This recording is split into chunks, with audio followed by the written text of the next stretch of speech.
Alors, notre semaine à koh Lanta a commencé de très bon matin puisque je me suis levée à 4h du mat pour aller chercher ma sœur à l'aéroport.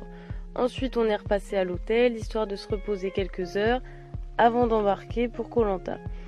Après 4 heures de route et un arrêt à Koh Phi Phi, nous sommes donc arrivés à destination.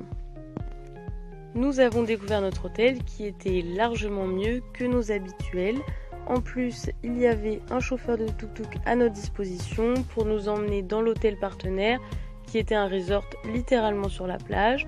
On a donc pu profiter de leur piscine, de leur resto et on a même passé la première soirée les pieds dans le sable à siroter des mango juice et à faire péter le budget bouffe. Bref, le tout dans un cadre paradisiaque.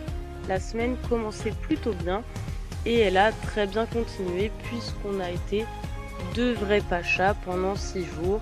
On s'est fait masser, on s'est fait faire les ongles, merci Manon d'ailleurs. On a fait des petites sorties en scout pour découvrir des plages magnifiques. Bref, au programme, farniente, raquettes, mango juice, festin aussi puisque ma soeur nous avait ramené du foie gras, du fromage, des rillettes. Bref, c'était la fête. En parlant de fête, on a aussi passé 2 très bonnes soirées dans des bars sur la plage, le tout un petit peu arrosé, plein de rencontres, bref, c'était très sympa. On a même essayé l'expérience éléphant une après-midi.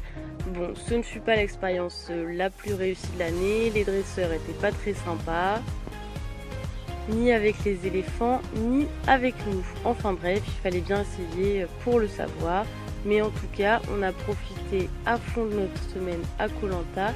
Et puis, on est retourné à Phuket pour découvrir la folie pure de Bengla Road. Oui, Bengla Road, c'est vraiment la folie en fait. C'est des touristes bourrés absolument partout sur 300 mètres, des bars avec des stripteaseuses. On nous propose des